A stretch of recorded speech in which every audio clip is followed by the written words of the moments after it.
Anambra State Government inaugurates State Security Supervisory Committee.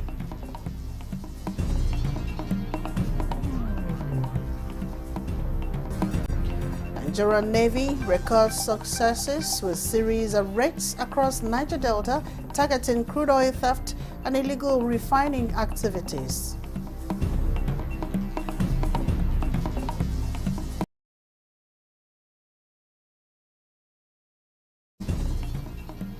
Also in underage and reckless driving.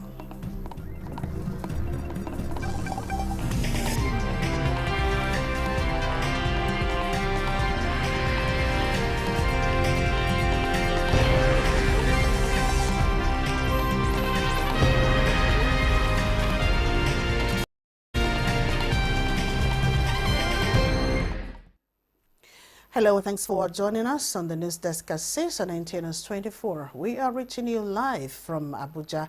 I am Mina Daniels. Let's start from Anambra State, where the governor, Professor Chukwuma Soludo, has emerged as the candidate of the All Progressives Grand Alliance, ABGA, for the November 8 governorship election.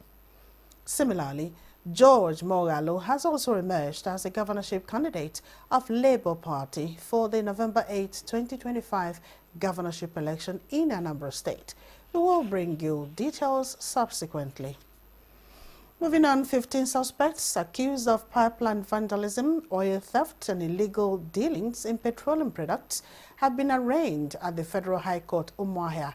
The suspect pleaded not guilty during the preliminary hearing before Justice Sunday Onu. Ifoma Ndokole reports. Initially slated to begin on April 3rd, 2025, has been adjourned to May 24th, 25th, and 26th, 2025. Prosecution counsel Ofem Ukeji told journalists that the suspects were apprehended following intelligence reports linking them to a pipeline vandalism syndicate. He also alleged that some Nigerian army personnel were involved. I can tell you the flavor of popularity that Musa himself is the head of the cartel. Defense counsels Dignity Nweke and Angus Chukwuka did not oppose to the adjournment, but applied for bail, noting that the suspects have been in custody for nearly 3 months and the charges are bailable. These defendants, based on the position of Constitution Section 36 sub 5, they are innocent until proven guilty. And Section 158 of the Admission of Criminal Justice Act, they are entitled to bail. Meanwhile, presiding Judge Justice Sunday Onu ordered that the accused remain in the Nigerian Correctional Center pending the determination of their bail application. In Umuahia, Ifoma Ndokole, NTN News. The Nigerian Navy will continue to strengthen civil-military relations through the implementation of its special intervention quick impact projects in various communities across Nigeria. Chief of the Naval Staff, Vice Admiral Emmanuel Ogala, stated this in Iseyin Oke-Ogun area of Oyo State. Correspondent Oyeyinka Omole reports.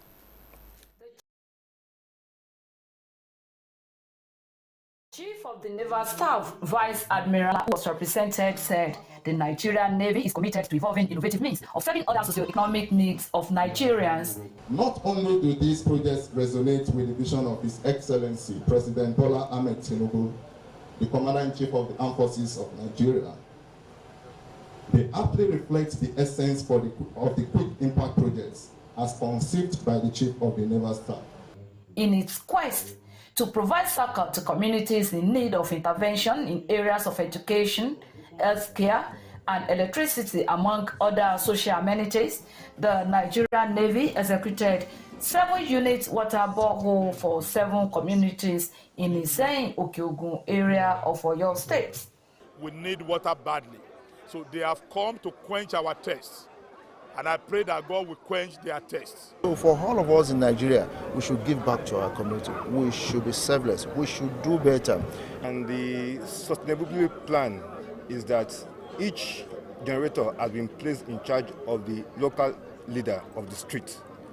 So from time to time, it will charge some tokens to buy diesel, to fix a broken pipe, and to run generator. The Special Quick Impact Intervention Program of the Nigerian Navy was initiated in 2024 to honor accomplished senior officers to touch lives in communities at the grassroots. In Ibadan, Oyeyinka Omole, NTA News. Meanwhile, the Nigerian Navy has released its Operation Delta Sanity 2 scorecard for March 2025, outlining multiple discoveries and seizures of illegal refinery sites, stolen crude oil, and illegally refined products. Notable seizures include a large wooden boat with 100,000 liters of crude oil in Ondo State, and a sea-going vessel, MFT Olokun 8, with IMO registration number 8778275, with illegal arms and ammunition intercepted in Bayelsa State.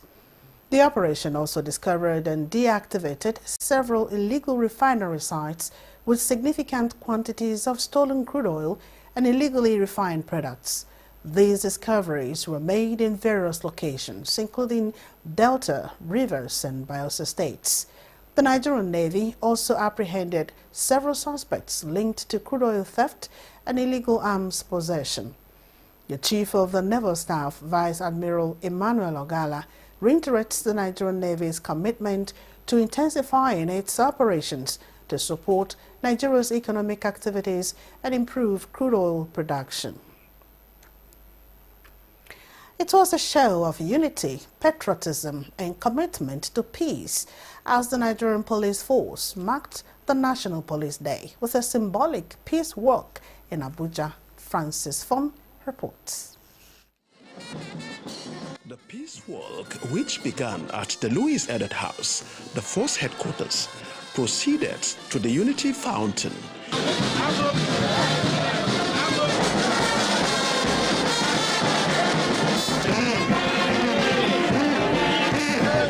And returned to the force headquarters, drawing participation from all ranks of the force.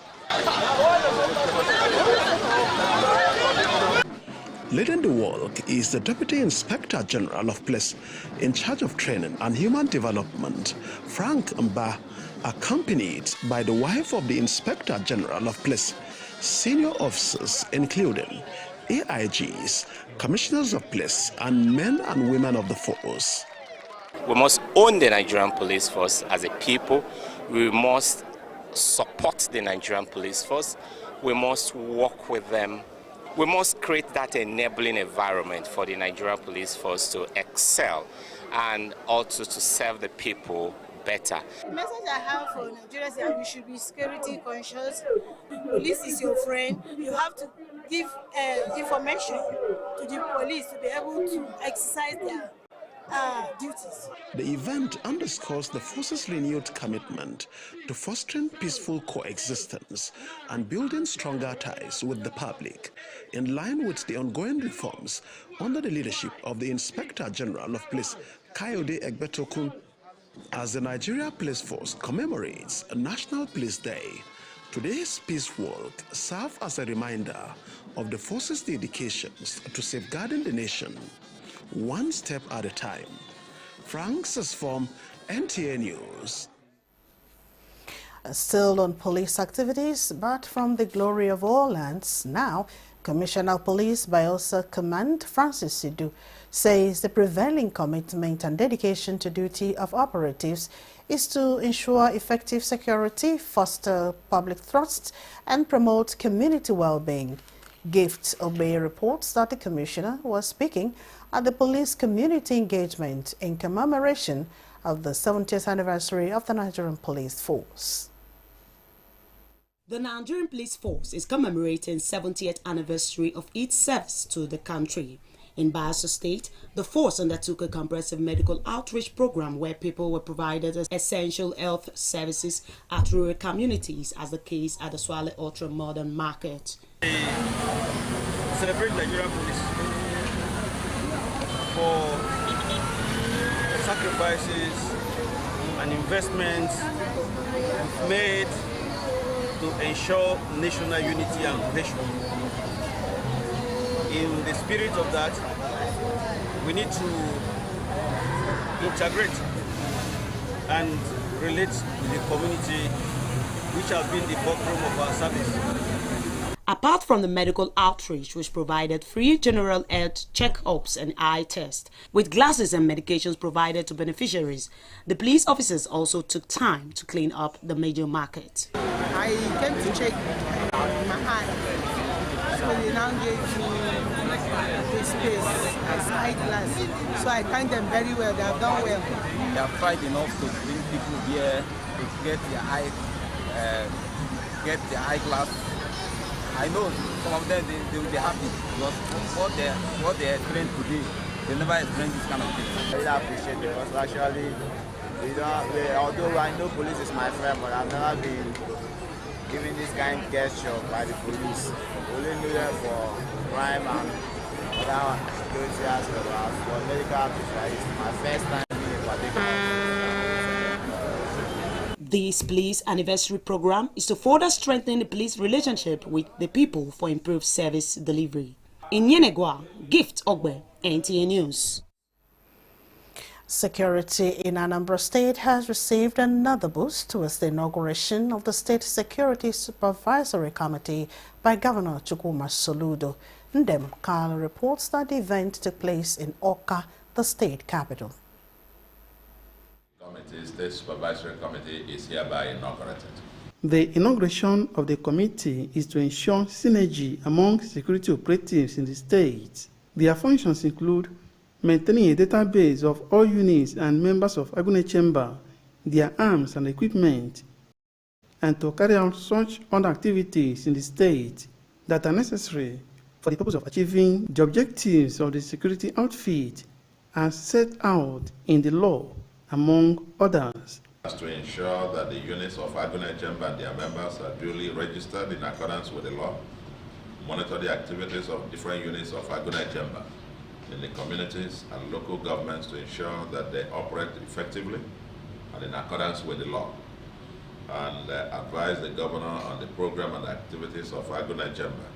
The governor highlighted members of the committee. The State Security Supervisory Committee that consists of the governor or any person designated by him as chairman, the commissioner in charge of Homeland Security, if any, as member, special advisor to the governor of security, if any, as member, a representative of Nigerian Police Force as member, a representative of the Department of State Security, DSS, as a member. With the collaboration of all stakeholders, security challenges in the state will be greatly minimized. From the Governor's Lodge, Amobia, Ndem Kalo, NTA News. The business and economic sector of Abuja is also receiving desired attention of the FCT Minister, Ezenwo Nyesom Wike, with the inauguration of 2 solar-powered markets in Otako and Kubo, all expected to boost revenue generation and investment prospects of the FCT. Abdullahi Ajia reports that FCT Minister of State, Dr. Maria Mahmood, who represented the minister, say this meets the desire of the Tinubu administration of creating jobs and empowering millions of citizens. From the Otako Farmers Market in the hearts of Abuja to Kubo International Market on the fringe of the Eastern Gateway, where 2 modern economic hubs have been built, the feeling is the same among a chain of partners who committed resources through the FCT Investments Holding Agency to realize a modern, sustainable, eco-friendly markets. FCT Minister's representative, Minister of State FCT, Dr. Maria Mahmood says the vision and quality of work is timely for development agenda of President Tinubu.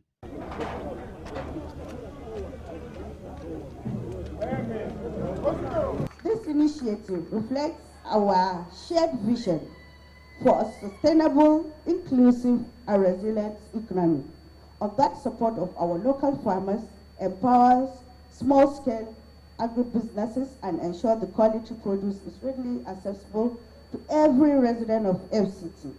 This is very beautiful that we see the FCT and private sector investors developing this wonderful market. That's what it should be.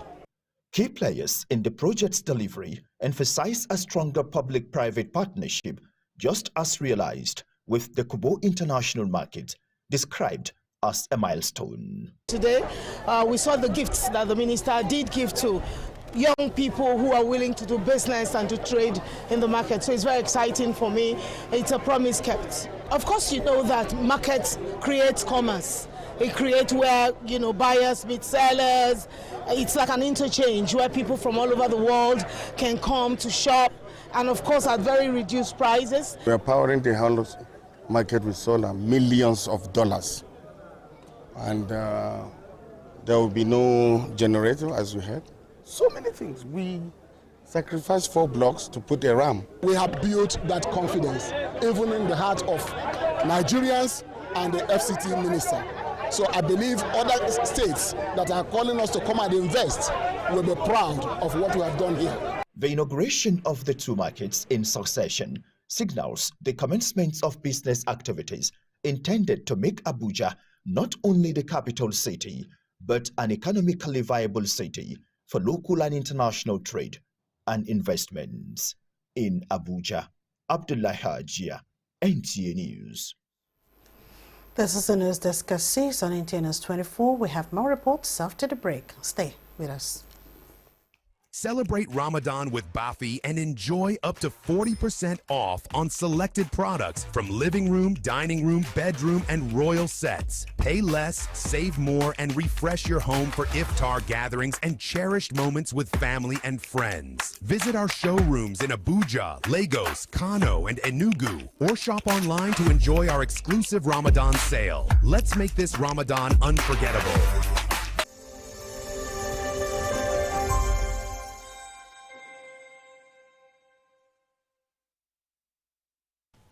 I am Oluremi Tinubu, the global and national Stop TB champion. Many people have asked why I've chosen to champion the fight against a disease like tuberculosis. My reason stems from a deep personal experience. I once had a friend who unfortunately fell ill and concealed the nature of his sickness until it was too late. Eventually, after he passed, we discovered he had tuberculosis. Sadly, due to the stigma and discrimination surrounding the disease, he would not speak up or seek for help. His death was a painful reminder that we could have intervened and saved a life if only we had known earlier. Tuberculosis is an airborne disease that primarily affects the lungs, but can also impact other parts of the body. Being airborne means anyone, regardless of their socio-economic status, can contract it. In Nigeria, 1 person dies of TB-related illness every 7 minutes, amounting to 206 deaths every day. Globally, 1 person succumbs to TB every 25 seconds, which is a staggering 3,456 lives lost daily. These deaths are entirely preventable because TB is curable if detected and treated early. If you or someone you know has been coughing for 2 weeks or more, coughing up blood, experiencing night sweats, or losing weight drastically, it might be TB. Please visit the nearest government hospital or primary healthcare center for proper diagnosis and treatment. TB treatment is free in all government and some private health facilities. Let us also remember not to stigmatize or discriminate against TB patients or those who have been treated for TB. Individuals who have been cured of TB cannot infect others. I call on all stakeholders, especially the private sector, to join us in the fight to end TB in Nigeria. Together, we can make a difference. Remember, TB anywhere is TB everywhere. End TB by 2030. Yes, we can.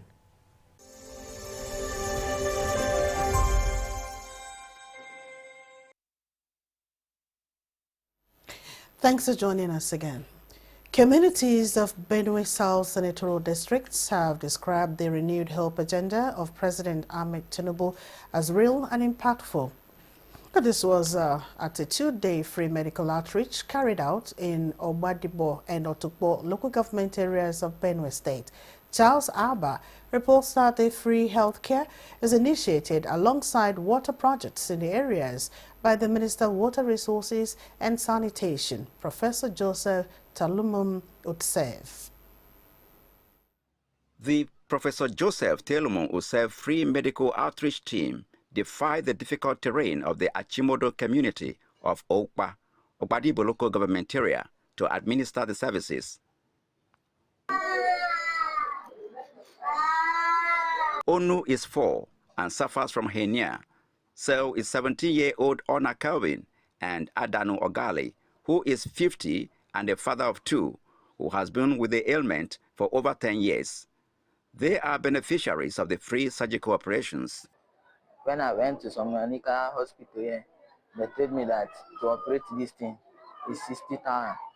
So as my parents did not have money, and I wait for some moment before they bring this free opportunity. Since 3 years, I've been feeling it. Even my hand will not work again. But now, since they do the thing, my hand is always, all is free now. This thing has been a bondage in my body, but no money to go for the operation. But today, I'm very happy that the operation has been done. Many of the beneficiaries of the exercise from both Otukpo and Ogbadibo could not hold back their appreciation to the President and the Minister of Water Resources and Sanitation, Professor Joseph Talumum Utsev, for the gesture. We have been voting for some people who will not even remember that we are here. But this man is not even from here. He's from Boko or somewhere. And he bothered to bring this kind of gesture to us. I appreciate the Honorable Minister of Water Resources for this free medical treatment that he brought to us. It's going to go a long way to help me and others too. The free medical team leader, Dr. Ainde Thaddeus, who stated that 200 surgical operations are targeted for each of the communities, said much has been achieved. People have been attended to. They have received medication for various illnesses. They have also been seen and given eyeglasses, their eyes being checked. So have a wide range of activities. Initiator of the free Medicare, Professor Joseph Talumum Utsev, represented by one of his aides, Emmanuel Ugande, emphasized the need to prioritize health of the people in addition to various water projects ongoing in the Benue South senatorial districts to address the water problems in the area. So he wants to treat them very well so that by the time he brings the water project, which he has brought already, then they can utilize those things very well. He added that the water projects include Aduehaje 2 in Okpa, Ayajaga in Ogleu, Ohimini local government area, Amla Dam and Otukpo Multipurpose Dam, amongst others, which have been captured in the 2025 budget. From Otukpo, Charles Abba, NTA News. More advocacies are needed for African solutions to African problems and the need for more collaboration between the African Union and the Economic Community of West African States, ECOWAS. Garba Natala reports that this was the submission of West African ambassadors who met in Abuja to discuss the African and global shifts in governance, peace and security in the West African region. Speakers highlighted key areas to focus on underlying issues driving instability across the entire African continent. And effective governance so that it can yield human security and peace dividends. This is very, very critical for all member states. What we have been bringing forward is African solutions to African problems. And by that means we have to take ownership and make sure that we mobilize resources and provide the political will in order to address our challenges. You raise one challenge, another one comes up. You cannot industrialize unless you have infrastructure, which is power, that is key. We can no longer depend, whether on foreign assistance or foreign countries, to help us or to tell us exactly what to do. Collaboration will reinforce the essential role of solidarity and partnership in achieving lasting peace and stability across the region. The more stable, prosperous and peaceful Africa, they agree that both AU and ECOWAS must remain coordinated and sustain efforts by prioritizing economic integration, democracy, conflict prevention, regional security and inclusive development. And that concludes today's Desk at 6 on NTNS 24. Many thanks for watching. I am Mina Daniels.